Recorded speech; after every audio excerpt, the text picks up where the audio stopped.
Hey folks, welcome to Narratives. Narratives is a podcast exploring the ways in which the world is better than in the past, the ways it is worse, and the paths towards a better, more definite vision of the future.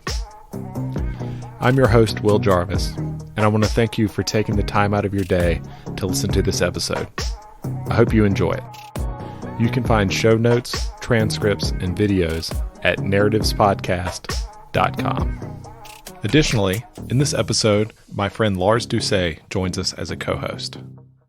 Well, Steve, how are you doing this afternoon? I'm doing very well, Will. Thank you for having me on the podcast. Absolutely, absolutely. Do you mind giving us a brief bio and some of the big ideas you're interested in?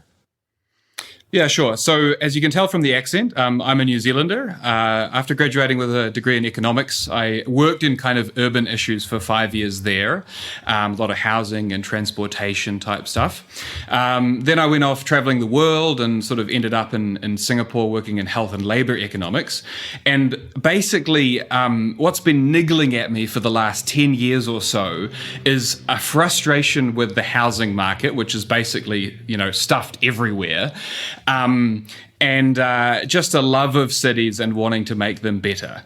And how that's kind of channeled into my career is I've eventually settled on the idea that Henry George's, prescriptions for shifting the tax base onto land are some of the most important lessons that economists, people involved in housing policy, and the entire public can learn.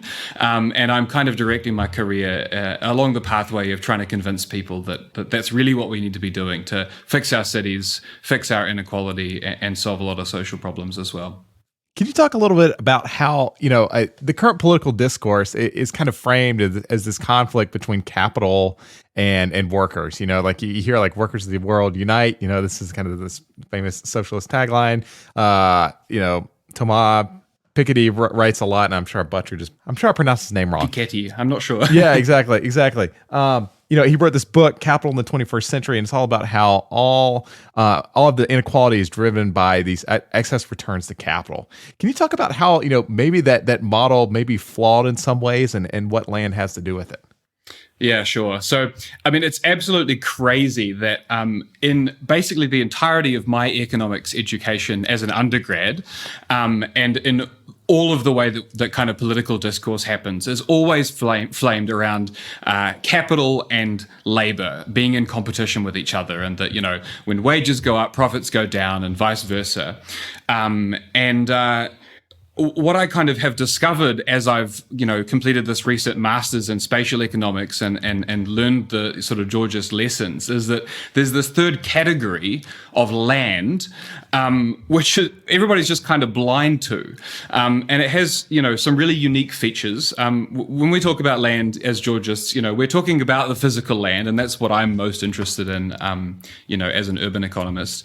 But it also kind of applies to natural resources, and also some areas of kind of economic rent where regulations are like really protecting people, deriving what we call economic rent to them because it's not being competed away. But to focus on the kind of physical land, the thing that's really unique about it is that, it's in fixed supply, so you can't really make more of it. You can dredge up some areas. I'm in the Netherlands at the moment, and they're quite good at that. But the locational aspects of land just can't be competed away. Everybody needs land to survive on. It's literally impossible not to consume land when you're producing and when you're out there socializing and consuming in the world. And what that means is that, we're all paying for land all the time. All sorts of rents are being just gobbled up by the landowners. They can't be competed away, and nobody's talking about it. So we can talk about how that plays out in the politics a little bit, but that's kind of the really frustrating thing for me as an urban economist. So speaking of these things, we throw around words and jargon like rents and stuff, economic rent versus, the rent you pay to your landlord. Part of your thesis is that you're talking about how we're always paying all these invisible rents all the time. What do you specifically mean by that? And can you give some concrete examples?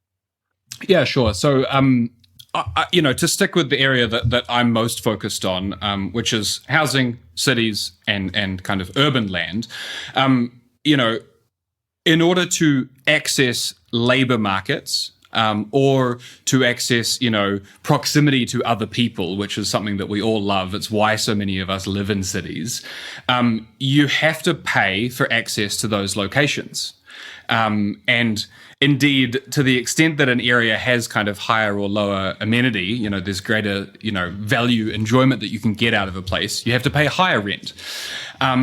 And so when I talk about, land gobbling up so much of the economy, it really is the case that, as society develops, as the center of cities becomes so much more productive or provides so many more social and consumption opportunities, land prices just go up and up and up. And so all of those kind of benefits of, social progress, flow ultimately into the hands of the people that are owning the land in the lucky locations, and out of the hands of both the workers and the capital, the producers. They both have to pay for those location rents. Okay, so this rhymes a little bit with the traditional socialist critique, which is that the socialist critique is that it's capital that's doing the gobbling up.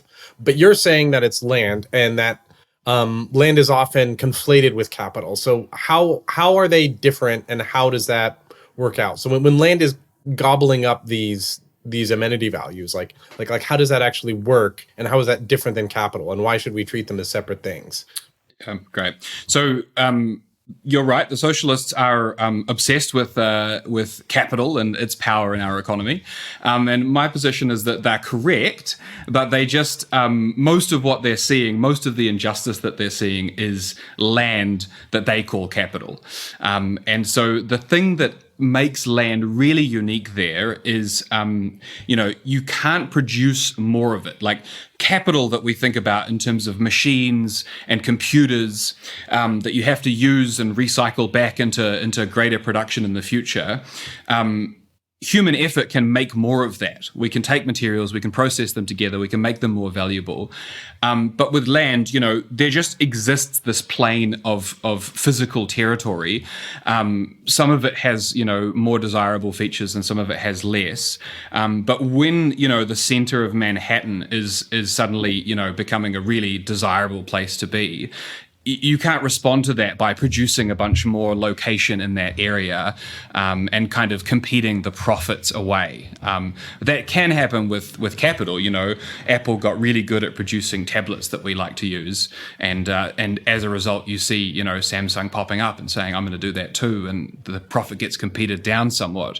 But with land, you just can't do that, and so the profit margin of land that we call rent, just absorbs that chunk more and more. So riffing off of that, going back to an idea you had talked about earlier, where you had said like the classic capital versus labor or capitalist versus socialist fight is this idea that it's like, okay, if we want to raise wages, we got to take that out of profit. And, the socialists see that as a good thing because, the business people are evil anyways and don't deserve it. But some well-meaning, more capitalist-oriented people are like, well, hey, that's our investment in society, right? And businesses take risk. And anyone who's run a business knows that it's easy to go out of business. Risk-taking is difficult. Entrepreneurship has a real cost to it. So capital does deserve this return. So how can we get out of that that dilemma? Like, how does introducing this third thing, land, shift the fight between so-called capital and labor in terms of who gets returns? Like, can we basically have a world where we can give a good profit to investment but also have increasing wages? So I don't take too much of a strong opinion about the capital-labor battle. I mean, it may be a problem, and I'm fine with the socialists taking that up once we've dealt with the land problem. But for me, land is absorbing value from both the workers, from consumers when they occupy houses and physical locations, and from the producing firms. But the thing that makes it really different compared to the risk taking that capital does is I don't see the social value being generated by, the clever landowners who buy land in the right location and then profit when it becomes more valuable. When somebody does that by, buying shares or investing, their venture capital in a startup, the risk they're taking has a social value to it, which is that, you give your hard-earned savings to someone, they put it to work producing something that they think that humans want to enjoy. And if they're right, everybody else, everybody kind of benefits from that innovation, from that new technology, and so on. But the risk taking that landowners like to claim is providing value to humanity, I really don't think it is, because the land would have been there regardless. A lot of the time, the risk taking takes the form of buying a car park and holding onto it for 10 years and then making money out of it. So it's just not a socially useful type of risk taking. I think we can solve that with by placing a price on the ownership of those locations. Well, Steve, I love this thought here, and like there's a lot of unearned gains that go to landlords, things they didn't do, they perhaps don't quite deserve a lot of the rents they get, and it has these negative effects where they're sucking up a lot of the workers' excess productivity, a lot of capital's extra profits. What's to be done about it? What should we think about? What kind of policy things interventions can we put together that will help alleviate this kind of problem? Yeah, sure. So I think the gold standard in this area is the land value tax that us Georgists like to hammer on about all the time.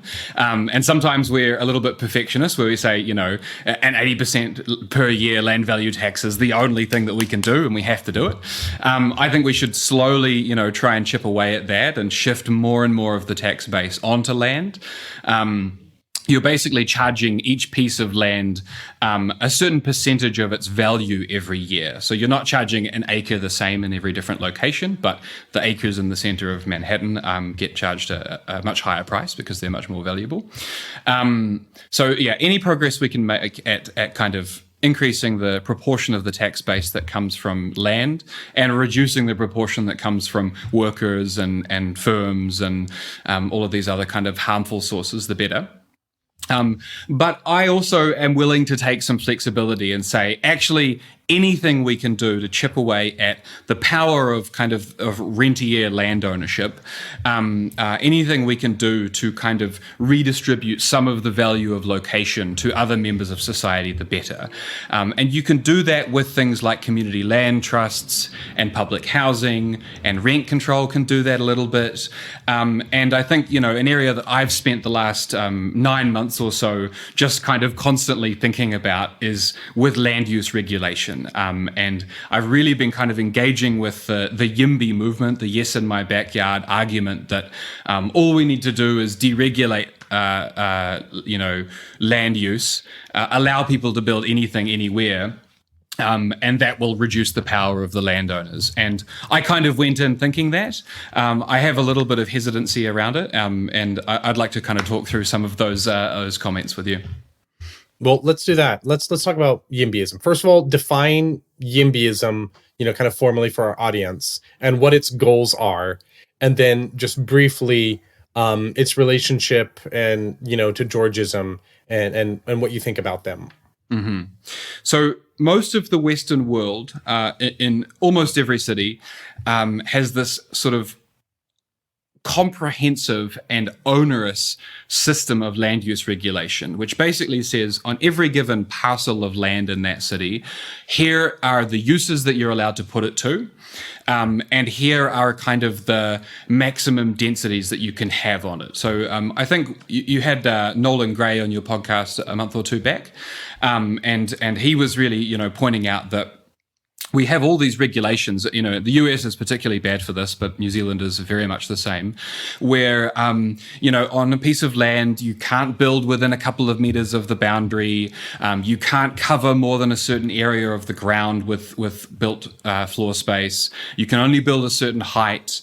maximum density, maximum floor area. You might have to have a car park or a certain type of garage. And also you can only use it in certain ways. So you can't have, any kind of retail or commercial activity in a lot of suburbs in the US.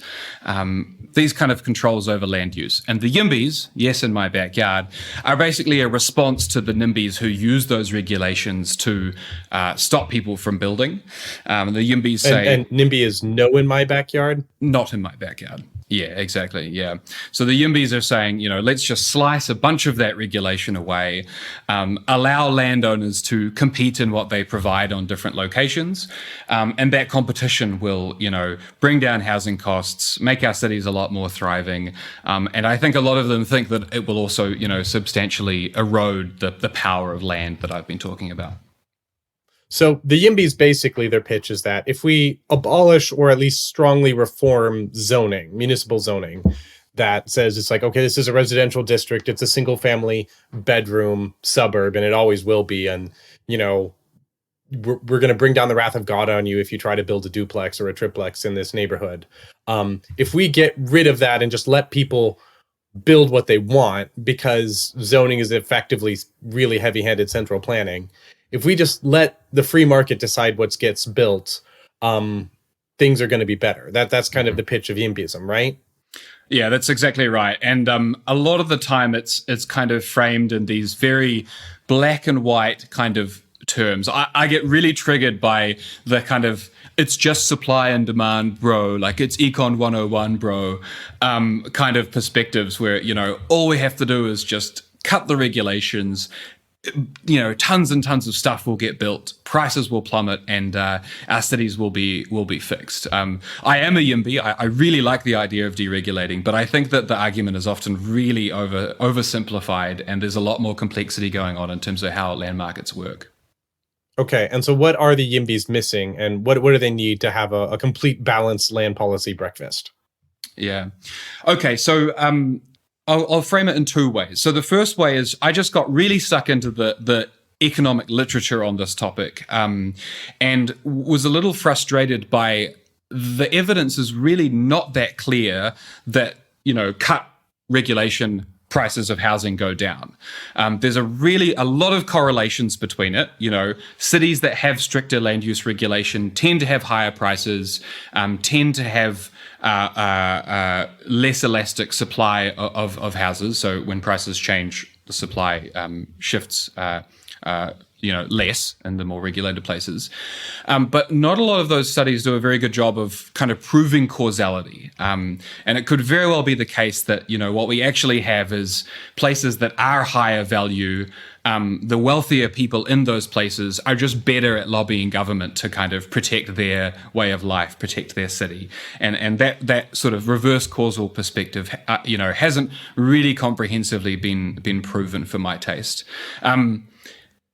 That is not the main part of my criticism, though, and it's very much just like a technical, economists, being picky about causality criticism. My main one is actually, I think that land use regulation can really shift the distribution of land prices, but I'm not convinced that it can drastically reduce them. And I think to get into it, it requires talking a little bit about the kind of three pathways that I think land use regulation affects land prices and house prices, and then talking about how that feeds into the YIMBY sort of perspectives on this. Is it okay if I step you through them? Yeah. Let's go through that. So by the way land policy affects land prices, you mean things like, if I zone this area for single family homes, here's the effect that it has on prices, and a bunch of other things like that. Yeah, exactly. Yeah. Let's get into it. Yeah. So there's this very sort of intuitive model that urban economists use to sort of plot out the land price gradient. And so what we're saying is that, in cities, we know that land prices are really high in the city center and that they decline the further out that you move towards the periphery of the city. And sort of at the point where those prices hit the price of agricultural land, that's the edge of your city. And the models that urban economists use to explain this basically say the reason for that is the transportation costs, right? So I can live in the city center and pay $0 for my commute because I'm right by my job. Or I can live on the fringe of the city and pay a lot of time and money to get to work and back every day. And so the difference between the price of a house in the center and the price of a house on the edge of the city is basically the sort of annualized value of that transportation cost. The landowner in the city center is able to sort of demand of tenants or of tenants of their properties because that's the benefit of that location. Yeah. So just to like clarify there, what you're saying is that if it costs me, I don't know, I'm making up a number. Like gas is so expensive now, but like if it costs me, I don't know, $1,000, $2,000. Yeah, maybe $2,000 in gas a year to commute to my job. Like, I don't know, like over whatever distance. Yep. That basically says that it's like I'm saving $2,000 in rent and I'm paying it in $2,000 in gas. And so like the distance I'm traveling out is like this smoothly smoothly interpolated function of how much more I have to pay in gas is like the amount my rental price increases or decreases. Is that essentially what you're saying? Yeah, that's exactly right. And we have this concept of spatial equilibrium, which is basically, now we are talking a little bit about competition where, all of the benefits of one location compared to another one get absorbed up into the difference in the price of accessing land in that location compared to the other. Because if the difference wasn't absorbed into that price, well, you would just take the location that offers you, more amenity, more, access to jobs, access to social life, etc., but for a cheaper relative price. And as people do those movements, the spatial sort of arbitrage between locations means that all of those differences in amenity get reflected in the price of access to land. And that is what explains, the difference in land prices in different parts of cities, different parts of the country. I'm curious, Steve. So how does this interplay between, land rents and a zoning, play out in the real world? We had Cameron Murray on the pod a while back. He had this claim that zoning, rolling back zoning restrictions would actually have like no effect at all on housing prices, which doesn't quite make sense to me at some level. I think it definitely easing zoning restrictions would definitely help increase density and things like this, and on the margin would definitely be helpful. But can you talk about like how these two kind of interact with each other, like, and how loosened zoning restrictions could relate to price? Yeah, I really want to talk about Cameron's work because I think he has a lot of good things to say. Let's talk about the three pathways first, because the third pathway is kind of the one where you can imagine all of the prices dropping down. So there are three ways that land use regulation can affect the value of land in a given location. And I call these the amenity effect, the profit effect, and the scarcity effect. So the amenity effect is basically what we were just talking about, which is that land use regulations can affect how desirable or undesirable a location is. And as it does that, it will, raise or lower land rents in that location. This is like the historic justification for zoning, right? There's going to be too much crowding, too much noise. You'll be shading the neighbors' properties. And all of these kind of negative externalities need to be regulated. And if we regulate them well, we'll make our cities much more desirable, and actually land rents will be higher, right? Because you've created more amenity in that location compared to somewhere else. I'm pretty skeptical about that argument now, because I actually think that density has so many benefits that reducing density is creating more harm than good.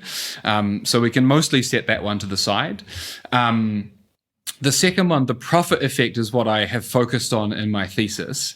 And this is the idea that, if you own really central land in a city that is tightly regulated and basically says, look, on this location, you can just build like 3 row houses, and they can only be 3 stories high.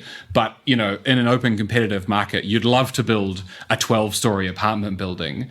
That regulation that tells you what you can't build kills your profitability on that location, right? It kills what you're allowed to build as the landowner. And so when you go to sell the land to somebody, they're going to say, I'm really not willing to pay that much for it.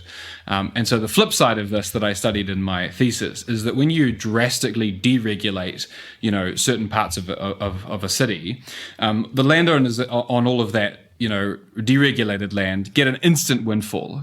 They absolutely love it. Cameron talks about this a lot.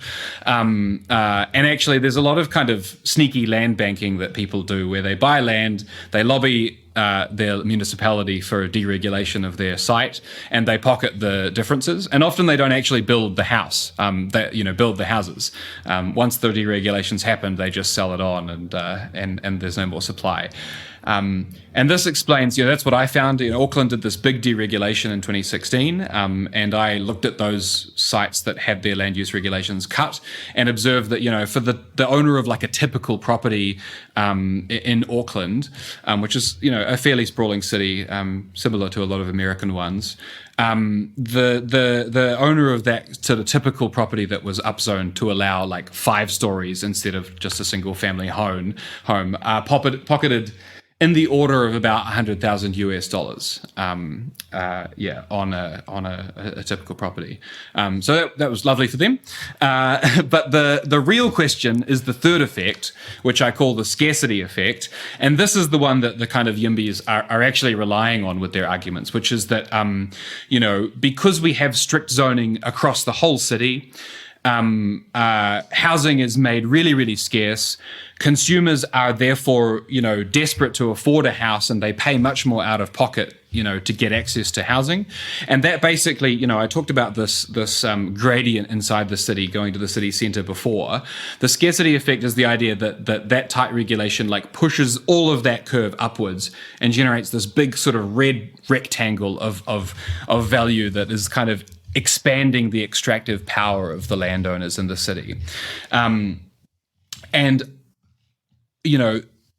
The extent to which that is possible depends a lot on the existence of alternative locations that you're willing to move to when regulation forces you out of the city.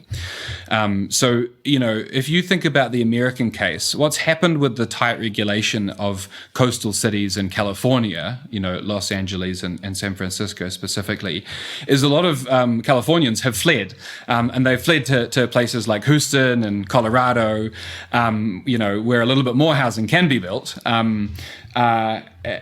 because they're just sort of not able to be in California anymore. The housing that they would like to consume is not able to be built. And because they're able to do that, to move to an alternative location, it kind of weakens the size of that scarcity effect, because the landowners, as we said right at the start, all they can charge is the difference between their location and the other alternatives. And because there's lots of those alternatives available, I think that the extent of that scarcity chunk is kind of overstated. I do think it exists. I do think that massive deregulating would slow the rise of land rents or maybe reduce them if it was a really, really big one. But I think YIMBYs kind of overstate it because they don't account for the fact that people are always, engaging in this arbitrage between locations. Okay, so that was a lot. Let me summarize and make sure I understand. So you're saying that there's these 3 effects that is basically account for the relationship between zoning and land values. And the 3 effects that land policy has on land values is first is the amenity effect, which is the whole approach to your historical justification for zoning, to manage your externalities and stuff. And so that if you successfully use land policy to make an area a better place, somehow that's supposed to raise land values. But you're saying it can also destroy land values by, preventing good things like density, Okay, so that's the amenity effect, make the place better or worse. Then the second is the profit effect, which is where zoning can reduce the profitability of parcels by keeping people from building as much as they'd like, right? It's like, okay, I've got some prime location here, but I'm not allowed to do the profitable thing, so I have less profit, which creates these interesting incentives, for speculation, like hold this land for 10 years till they upzone it, and now I can build apartments on it, so I can sell it to someone who wants to build apartments. So I've done nothing with it. I've just held it out of use for 10 years. But because of the depressed effect of the zoning, that produced my opportunity once I got the new zoning in. And then there's the scarcity effect you're talking about, where zoning, by not allowing us to build enough housing, causes, the whole, well, it's just supply and demand, bro, argument. So those are the three effects you're talking about, and the effects that they have on land prices, right? Yep, that's really well put. And an important thing to think about is that the amenity and the profit effects are actually a good thing. We would want to maximize land value through those effects, because what they're doing is making the land much more valuable, much more desirable, and much more productive, right? So it's actually good to maximize land value with those two effects. Although, as we'll talk about, it would be ideal if that value was going to everybody and not just the landowners. But the scarcity effect, to the extent that it exists, that one is very, very bad, and we shouldn't want that to be happening, because all it's doing is basically increasing the power of landowners in the regulated city, and allowing them to extract more from the workers and the firms than would be efficient, and essentially kind of slowing the productivity of the whole city through that pathway. Okay, so what I would like to hear now is, okay, so what is the kind of what is missing from the YIMBYist position that you think will address the kind of shortcomings of, maybe not the shortcomings of YIMBYism, but the incompleteness of it? Yeah. So I am a YIMBY. I know I've just sat here for 20 minutes and told you about why the YIMBYs are horrible and wrong. And I differ with Cameron Murray on this, is that I still would like to see our cities upzoned drastically. But I think that the argument should be made much, much more on other aspects of the argument. I don't think we should make these really sweeping claims about house prices being fixed. And I think that instead our claims should be centered on creating better cities, making them into these kind of production and consumption powerhouses. Tackling climate change is a big one. Easing, a lot of racial exclusionary policies in the US. And then there's kind of a political strategy argument around creating more households who have kind of less of their entire net worth just locked up in preserving land value. So, we can kind of talk through some of those if you'd like. Yeah, well, let's just cash it out. What should we do, right? The YIMBYs want us to upzone all the land, or even abolish zoning, or at least reform it, So it's pretty clear what they want. What do you think we should do? It seems like you want a yes and, like, yeah, let's do the YIMBY stuff, but then what's the and? Yeah. I sometimes kind of rant about this on Twitter, where I feel like we're often arguing about which urban policy is the best, and most of them we should just do all of them all the time. So from a pure economic efficiency perspective, if I was forgetting that much about equity and kind of the experience of displacement for tenants and things, if we were just going for maximizing the efficiency of our cities, what we would do is we would drastically deregulate land use. I think I mentioned height limits, density limits, setbacks, minimum floor coverage. Most of those we would just slice away. Minimum parking gone. All of that should go, because I think that, landowners deciding what to do with their land based on the demands of their, potential customers does lead to much better decisions about land use, and we should slice all of that away. But we need to make sure that the value that creates for society doesn't just go into the hands of the people who happen to own the land when we do the upzoning. I would support the big YIMBY if it was, the only thing on offer, but it's so much better if it comes with a system of land value capture. And ideally that would be a land value tax, but there are other pathways towards it, which is to sort of have windfall gains taxes, which is where when someone gets upzoned, the municipality takes a lot of the value that's created for the landowner because, it's just a windfall profit. So yeah, it's yes, we should do YIMBY, but we should also really be capturing land values. And I'm begging the YIMBYs out there to be Georgists and integrate it into your YIMBY movement. And then I've kind of brushed over it, but there are some other kind of aspects of equity and making sure that process isn't overtly harmful to a lot of people, especially sort of tenants in the process. And we should probably have a sympathetic conversation about that at some point as well. Steve, I'm really curious. So you've said some interesting things about the windfall effect of zoning. My question here is, if there is this windfall effect of getting rid of zoning restrictions to land plots in a city, why are there NIMBYs? Like if there's 100,000, if you own a piece of property, there is this big windfall effect. Do people just like really, really value keeping their neighborhood the same to the tune of like hundreds of thousands of dollars? Or is there something else going on there? So I view it as being two main factors. The first is, yes, absolutely a financial one, which is essentially, the West has made the main route towards retirement savings, buying property as soon as possible and owning it while it grows in value, and then sort of using that as your retirement nest egg. Most of the middle class in the US are barely invested in the stock market, aside from sort of their 401ks and things.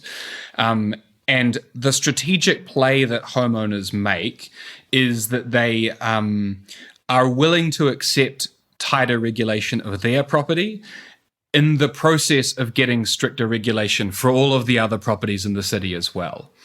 So if I'm a homeowner, my goal is to be allowed to build whatever the hell I want, but for nobody else to be able to build anything, right? That's great. That's really, really great. And so I think what happens is that they kind of intuitively get that sense that it's better, to show why, up. Oh, sorry, go on. Yeah. Real quick, economically, why is that great, quote unquote? Like, why is it great for me to build but nobody else? Yeah, if there are sort of competing housing supply in the neighborhood, it can make it harder for you to, get a good price for your property. Likewise, we did talk about some of the negative effects of shading and, congestion. A lot of them, I think, are really wedded to their access to their on-street parking and not wanting the roads to be clogged as well. So it's that, I don't want the neighboring properties to throw that many more people in there that will be sort of essentially competing with my property. So I think that there is that financial part happening there. But I think that there is also indeed quite a strong intuitive connection to the way that one's neighborhood is at the very moment, and not wanting to see it change drastically. There's some classism and some racism as well of, if we allow denser types of housing, the type of people that will be in those are lower income and darker skinned. And, in the case of the US, at least, there's this strong reaction to that from your kind of white homeowner, especially in the suburbs, where we've had white flight and things like that in the past. So I think it's a little bit of finance and a little bit of kind of cultural attachment to place. One question I sort of have is, one of the arguments also with regards to amenity for zoning is, if you ever talk about zoning reform, people always bring up, oh, so you want to be able to build a nuclear power plant right next door, or, oh, you want to be able to build a slaughterhouse in my neighborhood. I'm just going to flag my own opinion here. That seems to me like a bad faith argument, because slaughterhouses and nuclear power plants and industrial coal plants in residential neighborhoods have nothing to do with density or height limits or setbacks, which is mostly what municipal zoning goes for, right? Aren't there these things called nuisance laws, which are entirely parallel to zoning, that deal with like building glue factories in the middle of a sleepy suburb? Yeah, that's exactly right. And this is where the Yimbys are bang on the money. And Nolan Gray is just terrific with this in his book, Arbitrary Lines, where we do need to regulate some of those externalities. But it's just so much more efficient to do it with, direct regulation of those nuisances rather than sort of trying to circle our way around to it by controlling density. So if we're worried about noise, we can put noise ordinances in place, and we can, talk to people in the area about, what is a suitable type of noise and what isn't. I mean, and this is it's not even done very well with zoning because, if you live in the suburbs, think how often you get woken up at 8 a.m. on your Saturday morning sleep-in by the neighbor with their, their lawnmower, or the neighbors, teenagers, kids having a very loud party. Like, we can deal with these things by, calling the noise control or whatever you guys call it over there, and directly regulating the externalities there. I think Nolan also talks a little bit about having, mechanisms of arbitrage in place where, say, someone wants to open a bar in the neighborhood, they might be able to sort of buy the right to that activity from the neighbors, and have some kind of sort of tradable permits for some of those activities as well. But I'm not as informed on those, on the mechanisms of those. One thing I would like to talk about, talking a little bit more about practical stuff. Like, okay, let's say you have a place with an active YIMBY movement, and let's say you succeed in convincing them that they need Georgism as well, because they're not going to be able to solve the housing crisis and all the other things they want to do just by upzoning. They also need to have Georgist policies to make sure that, these windfall gains from upzoning don't just get privately captured and just create these malincentive effects to therefore go out and land speculate. Let's say you build a coalition that's like, yes, let's do this. What in your mind is a practical policy proposal that works within the existing system to get us there, with the minimal revolution necessary? It's a great question. My instinct is to go to the land value tax, but I think I should tap the brakes on that because I think that's a very difficult political battle. And so they should be fighting it. And it's a really, really important part of actually empowering YIMBY and making it so much more successful. And I'd like to talk about how it does that. But I think if we were talking, brass tacks, practical approach, I think that the windfall capture policy that I think Cameron probably talked to you about, and that Australia has had some success with, is actually the better pairing with upzoning. So basically what you do is, you do say to the public that we're going to do this upzoning because our cities need to be made so much more, efficient, and we need to allow people to live in the locations they want to. But in order to prevent that from being just a massive, handout to land bankers, we pair it with a tax that captures the uplift in the value of those properties as a result of the change in zoning. So this is kind of collectively called value capture or value uplift capture.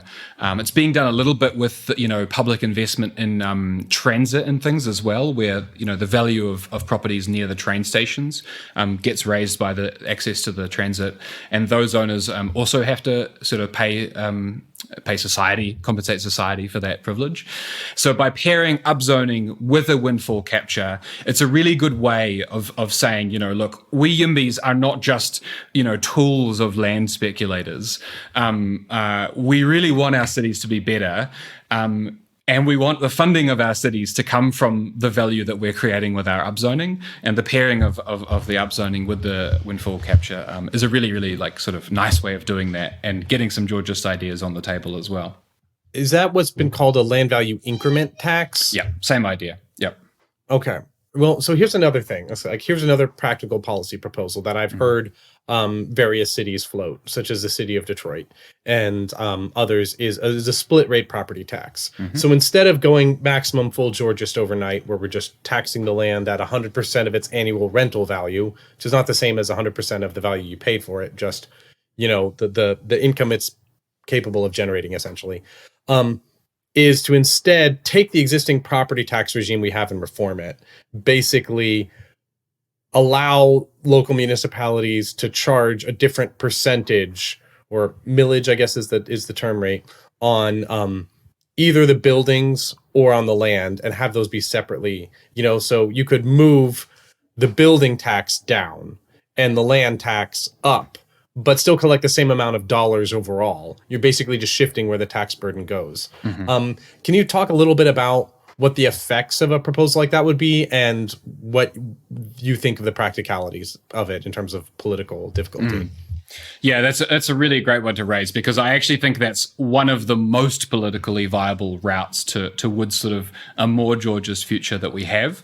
The best way to sell it is to make it really, really clear that we're not talking about raising property taxes overall.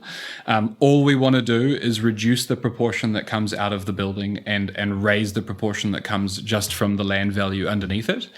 I think it's very saleable to property owners, which is desirable because it's a big political hill to climb, because the people that end up paying that kind of transition the most are the people who have been sort of hoarding land for speculative purposes. Often this is kind of the owners of blighted car parking or vacant spaces in the center of thriving cities. Often this is in the commercial district where there could be so many more businesses and things, or apartment buildings, and they're just kind of holding on to it and making, like 10x on their return in 10 years, in the case of Phoenix in one study.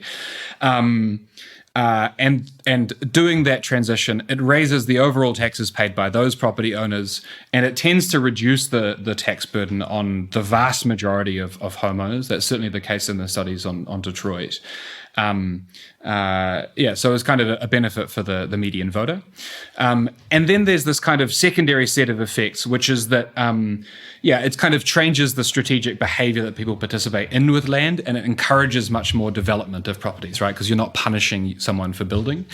You're punishing them for holding the land, and they get actually rewarded with more profit when they build more intensely on their sites. So that's a really good route to it. And that actually leads really nicely into talking about sort of my kind of three main pathways for why being a YIMBY is not enough. And you should also be a Georgist. Is it okay if I kind of step you through those 3 points? Because this is where I really want the YIMBYs in the audience to listen up and come to terms with the fact that you've got to be a Georgist too, mate. Yeah, and could you also perhaps just tell the Georgists as well after you why they should be YIMBYs after that? That'd be great.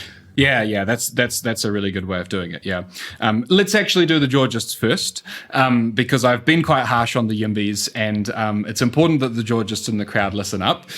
So look.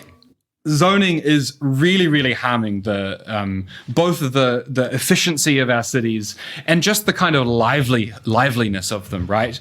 It's restricting what people are building in the most desirable locations. It's preventing the density that we have in the center of those cities. And we know that density of people leads to what we call agglomeration economies, which is that people closer together, they learn more from each other, they have lower transaction costs between each other, they upskill a lot faster, wages are higher as a result of all of this.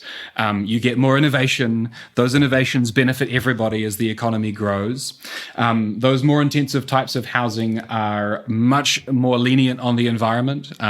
When you have shared walls and shorter commutes, you're consuming a lot less carbon. So that's a really essential plank of our tackling of climate change.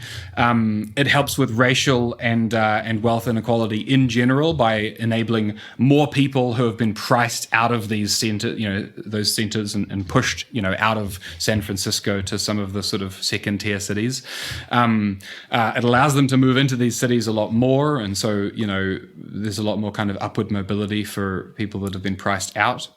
And it creates sort of more households who have a smaller vested interest in preserving land values at all times, because they are, tenants in the city center. They own a condo, so they're not quite as tied to this big, quarter acre plot in the suburbs.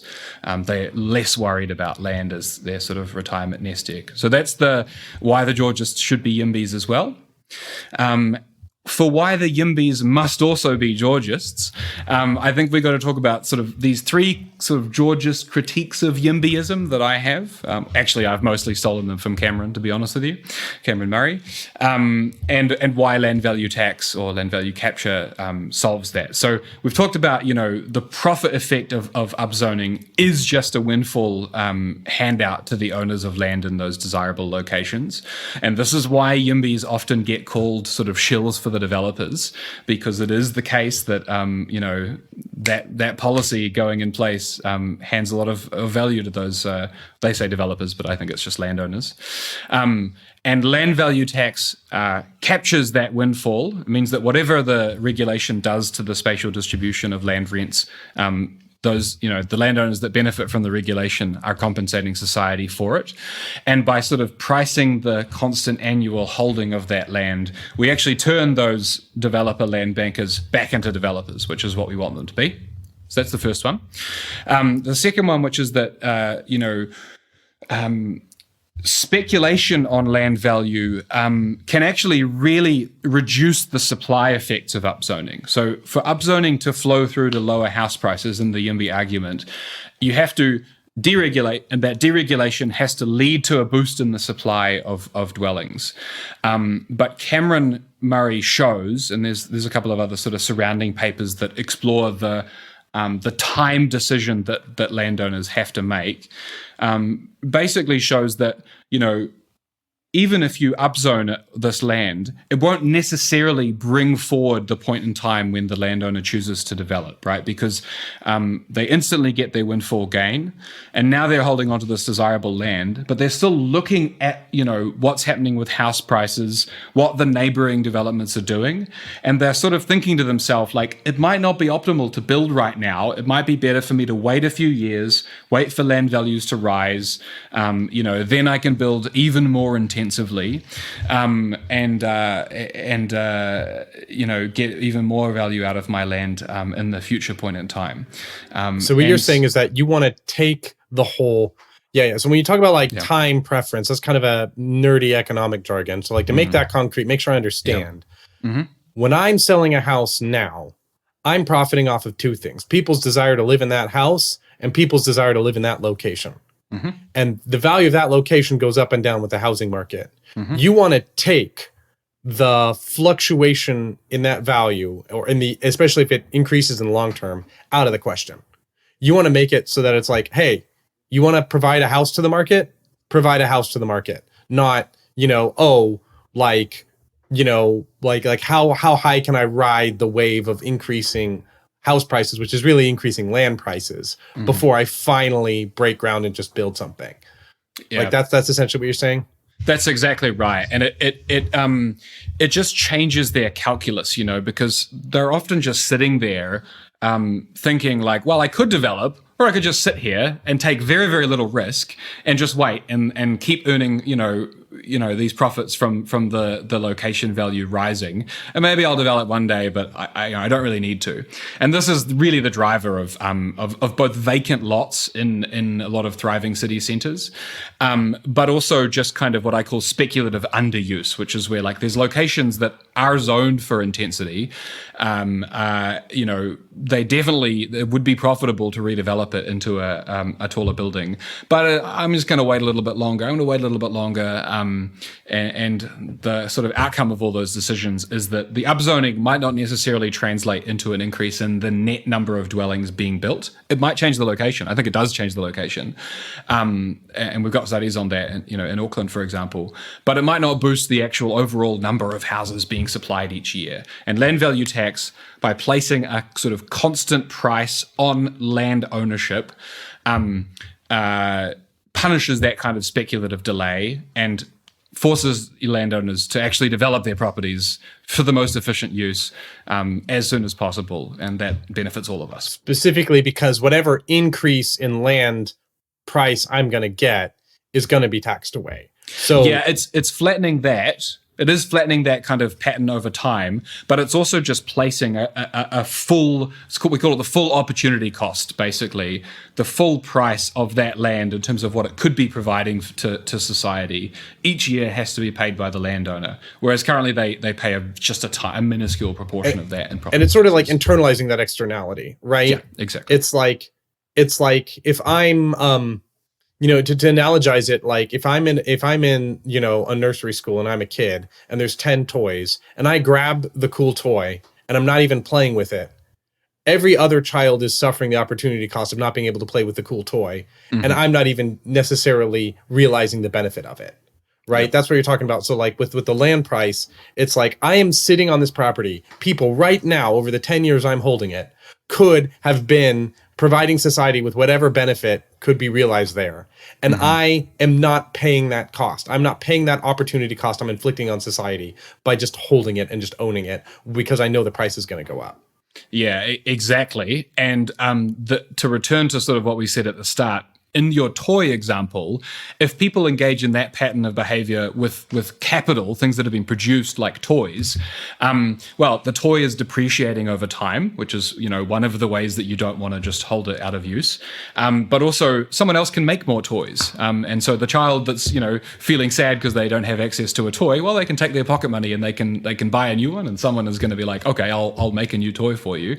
But with land, that can't happen, right? The desirable land in these city centers that could be used for this, absolute powerhouse of production and consumption that we have in our cities, nobody can sort of create more in a result of it being used that way. So that speculative holding of land out of use makes us all materially poorer for the most valuable natural resource that we have, which is that we have to use this land to. Right. Yeah. And depreciation is a good point, because it's like in the toy example, it's like, I better play with this toy before it like gets broken or worn out. Like, well, the getting's good. I better eat this fruit while it's still ripe, but no such pressure exists like that for land.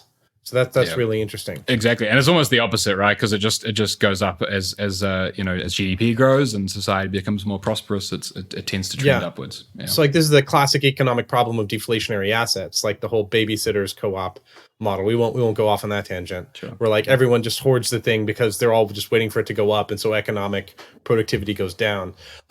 So let's talk about some other things like so we've made the case for why YIMBYs should be Georgists and why Georgists should be YIMBYs. We've talked about like the practical policies we can do about it. So one of the things is there's also the whole talking about just the things that surround the housing crisis discourse, like public housing. You sometimes have people who call themselves FIMBYs, public housing in my backyard, and they're like, okay, well, I oppose this and such housing project because it needs to have more affordable housing. And affordable housing, like trademark, means like rent controlled in practice, right? So can you talk a little bit about the whole like push for affordable housing? Which arguments are made in good faith and which ones are made in bad faith, and how that slots into this whole pie. Yeah, this is a near and dear issue for me, because I get really frustrated with kind of the left urbanist movement, because I feel like they should be massive allies of both YIMBY and Georgism. But so often we sort of seem to be at odds and arguing with each other. And, instead of going after the rentier landowners, there's a lot of squabbling about the best policy for fixing our cities. So we talked about yes and. My perspective with a lot of these policies is that it's yes and. So to go with the FIMBYs, the public housing in my backyard, I really like public housing. I think that there are some, in the YIMBY movement who really just want private supply all the time. But I think public housing has a couple of really useful roles to play. The first is that in a private marketplace of housing supply, there's this really strong cyclical pattern of supply, which is that, when prices are going up during our, boom kind of periods, everybody sort of rushes to supply houses to the market to, sell them at the top of that peak. But when we, have a big crash like we did in the GFC and like I think we're due for in a couple of years, again, that construction just collapses, right? Prices are declining. A lot of developers are like, let's not do this right now. We don't want to be selling at the dip. And just construction just gets pared right back. And so I think that public housing can do a really good job of coming in those downturns, picking up a lot of the sort of loose capacity for construction, the builders and the architects and even some of the developers, and put those to work building public housing. So there's a really useful counter-cyclical approach for public housing that can ensure that we keep getting housing supply, in our cities. And then the second side of it is it's a really important mechanism for ensuring that we don't just allow our cities to like completely sort themselves so that the wealthiest people are all in the most desirable locations and the poorest people are all in the less desirable locations. So it's kind of an inequality and an equity side. By providing public housing with, all, or I prefer sort of part of it to be offered at subsidized rates to people, below certain levels of income. We can ensure that our neighborhoods have a mix of people from the socioeconomic spectrum, which is great for kind of building connections across the class divide and enabling upward mobility. It's a useful tool for preventing people from getting displaced from their neighborhoods when, developers start going crazy and pushing people out and redeveloping. Public housing can ensure that there, is affordable housing in those neighborhoods for people that have a really strong connection to the place. And it also actually is a really good mechanism for capturing land value, location value, and redistributing it to other parts of the income spectrum. And I think Georgians should appreciate that value of public housing as well. So it's a yes and. Private supply, good. Public housing supply, also really good. And I really don't like it when people use their preference for one or the other as an argument against the other one, because I think that is just really wasted effort that we could all use, spend supporting each other. Okay, so let's talk about gentrification, the G word. This is something that it touches on issues of race and everything.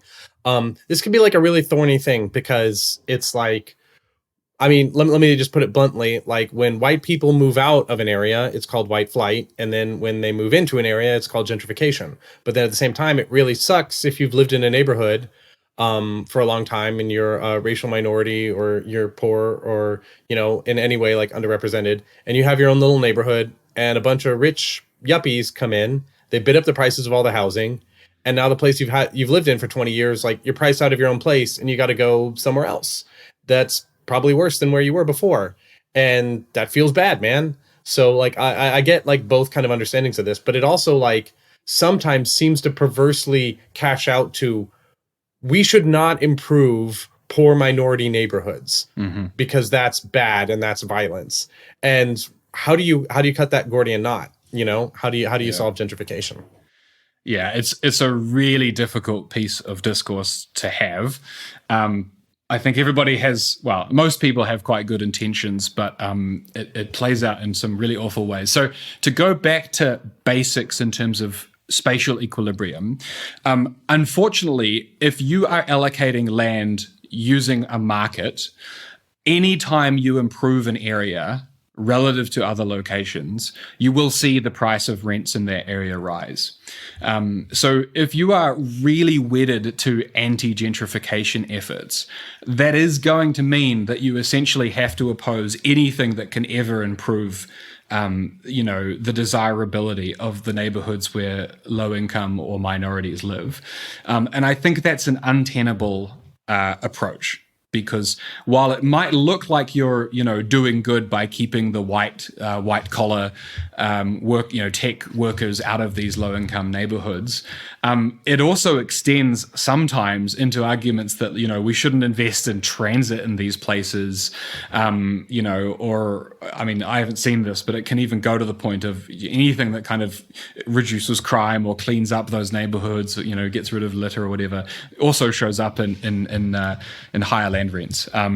So I don't think that we can take this approach, of we can't ever improve the neighborhoods where low-income folk live. Yeah, you want to say something? Yeah, because that also seems to imply that like the root issue is the rising land rents, right? The rising house prices, the amenity effect that you got into, right? You know, you increase Yeah, the amenity exactly. of the neighborhood, people are willing to pay more for it. And then on the topic of market things, it's like I'm a little skeptical that you can allocate housing without a market. I think if you try to go with non-market solutions, you wind up with hidden market solutions. Like in the Soviet era, you know, housing was allocated effectively by the state. And so it was like, okay, there wasn't a formal free market, but there was a black market, you know, of connections and sly deals and stuff. And it's like, oh, if you're out with the current political insiders, like, well, maybe you don't get to get a good apartment. That just increases the non-monetary costs, you know? And so like the good apartment, like had a higher cost in terms of connections and favors and distance to, you know, the people who make those allocation decisions.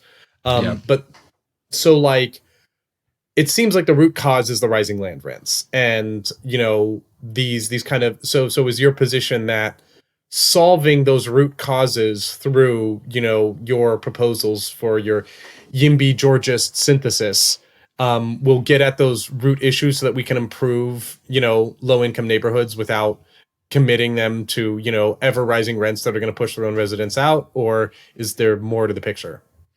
Yeah. This is a great topic. I haven't sort of formalized my thoughts on this much yet, but I often go to war with the lefties on Twitter, trying to sort of explain my perspective on it. I think that we could actually get a YIMBY Georgist leftist synthesis going. And here's some of the ways that I think we can get towards that. So I think that the lefties are coming from a really good place in terms of their concern about people being priced out of their neighborhoods. I think that that's, you know, well-intentioned, some of them. But the solutions that they tend to go towards are either they try and look for mechanisms where we sort of won't have market-based land rents anymore, right? Let's not allocate location using a market. Let's instead have, you know, fully public housing where we democratically decide on who gets to live where. You know, we might use, I don't know, you know, means testing or something like that to decide on exactly who goes where. That's one approach. And then the other approach I've seen is to sort of abolish the idea of there being locations that are better than other locations. So it's kind of like, well, why is it that the city center is the best place? We should make sure that everywhere has great infrastructure, you know, has street beautification efforts, has access to jobs, you know, has walkable neighborhoods. That, you know, let's make everywhere the same, and that way there won't be these land rents kind of sorting locations. And I think neither of those actually work. Like you said, I think if you abolish market rents and you try and do it another way, I think it's just really, really hard to do. Just voting on every location decision of every person, I think, is not viable. And even if you are voting, you have the problem of like locals voting against in their interests and against the interests of other people. And people paying people to vote, right? I mean, it feels like trying to abolish gravity. It's like, I'm oppressed by gravity every day. That I'm gaining weight, you know, but it's like I have to live with that fact rather than try to like, yeah. And if you are completely sort of abolishing land rents as the way of allocating people, so, you know, a house costs about the same in different places, you're just going to get massive amounts of demand to live in places with shorter commutes. And you know, so you have everybody basically saying, yeah, I would love to live in a, you know, 2-bedroom apartment in the center of Manhattan for the, you know, the established rent that the government offers to everybody. And then, you know, you have to just build like infinitely into the sky to try and meet that. And I think that the costs of building like that kind of density are often sort of not worth it from a social perspective. Well, that's interesting. A really quick segue is to the question of density. So I've heard this theory that some people oppose YIMBYism because it's like, what you just, and oppose Georgism, where they're like, okay, what you just want to pave the earth. You just want to build skyscrapers everywhere. And I've heard that actually having buildings that are too massively tall is actually itself a form of sprawl that is caused by artificially increased scarcity in land and ability to develop land. So I was wondering if you could talk about that. Yeah. I think the way that shows up is you get a lot of very thin but very, very tall buildings in a lot of places. I think Manhattan has this problem with a lot of kind of luxury apartments.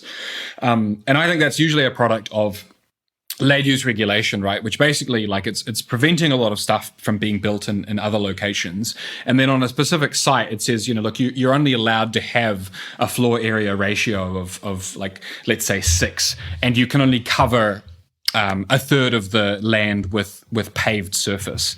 And so the only solution to that kind of regulation, to sort of use the plot, to get the profit that you want out of the plot, is to just build this like really skinny building and then throw it up as tall as you possibly can before you hit the floor area ratio limits. So I do think that, if we allowed a lot more of what people want in different locations, and we were using a land tax to sort of price optimal development, I think we would see a much smoother gradient of type of dwelling. And I think we'd get a lot more of kind of the medium density, 3 to 7 kind of story, in a lot of cases, walk up apartments that we see and people really love in a lot of Europe. I'm living in one right now. So I imagine it is kind of like if you take a glob of Play-Doh and you say that the volume of that Play-Doh is the demand for housing in an area, right? And then you take a plate with just a couple of holes in it downtown, and it's like got this really shallow, and then you push it onto the Play-Doh. What's going to happen is it's going to push the Play-Doh out, which is horizontal sprawl, just all the way out, sprawling suburbs. And then in the city center, you're going to get these little towers of Play-Doh just extruding out as high as they can go, right? So you're getting horizontal and vertical sprawl rather than, like reasonably tall buildings, but not massively tall. And then a city that's relatively fairly compact, which means it's more walkable. It takes less time to commute, which means it takes less gasoline, which means it's more environmentally friendly, which means you're closer to your friends. So you're less depressed when you're a kid and you need your mom to drive you 30 minutes to an hour and a half every time you want to just like play.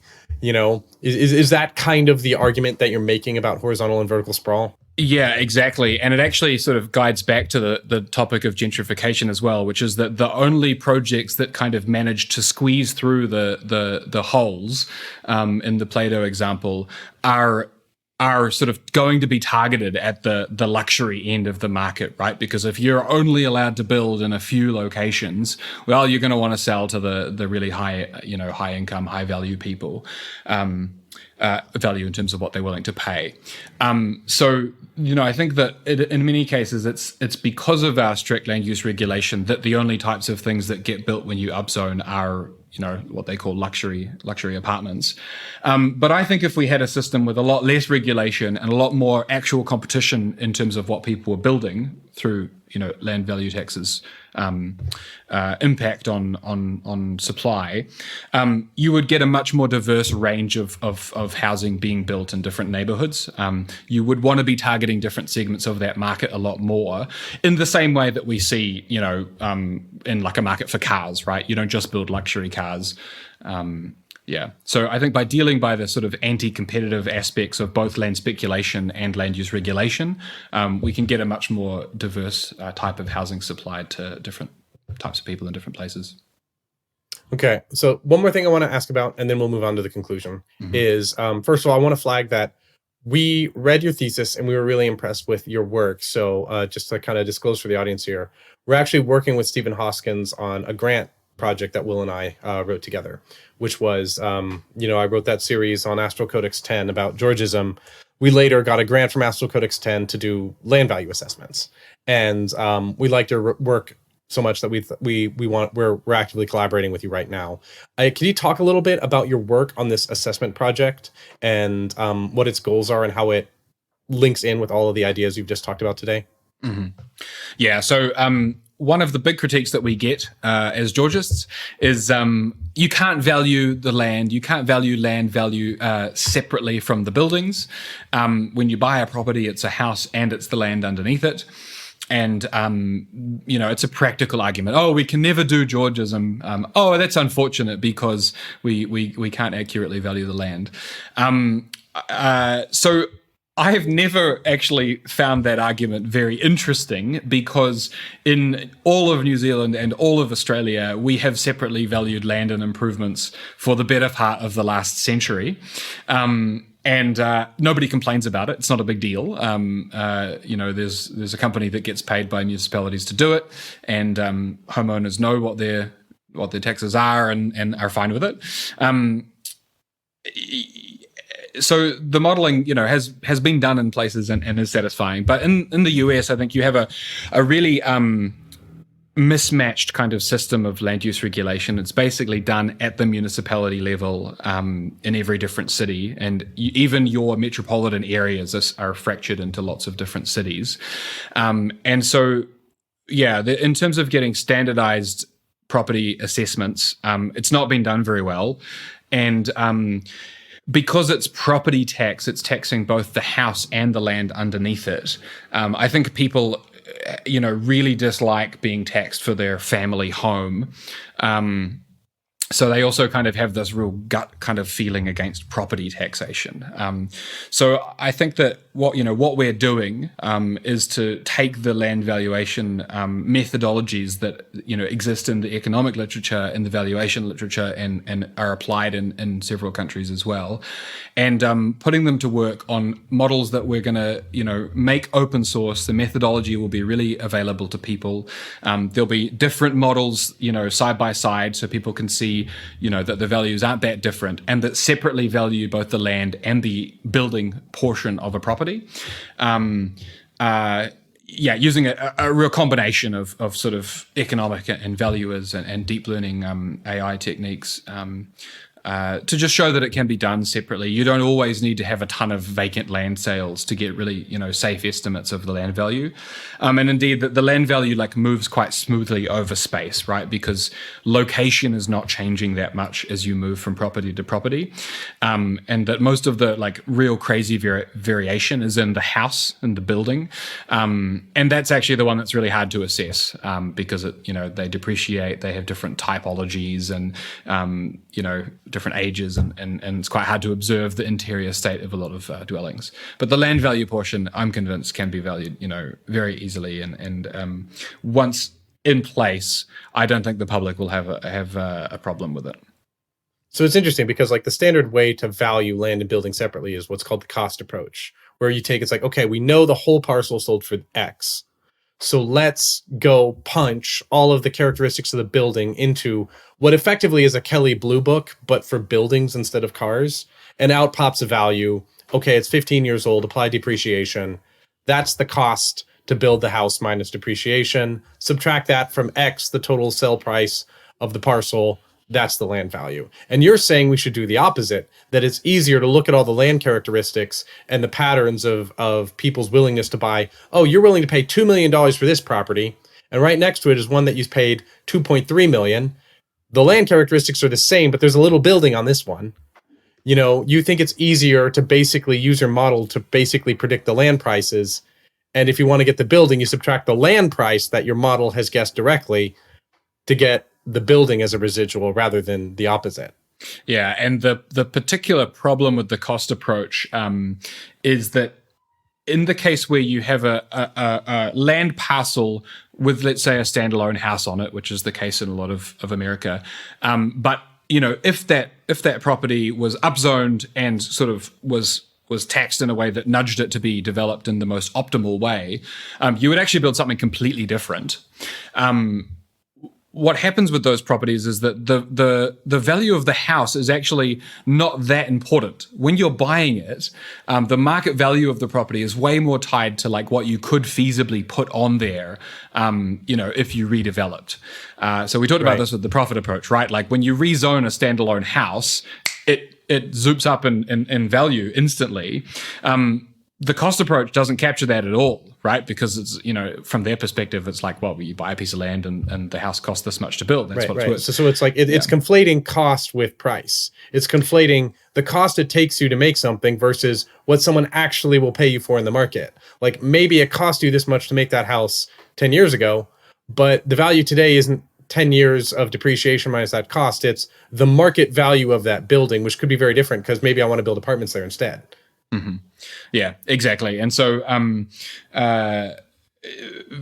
valuation methods that account for what the zoning sort of allows you to build on the property are really, really important to reflect this idea that, when you buy a property, a lot of what you're buying is the ability to develop on it at a future date or to sell it to somebody, to develop at a future date.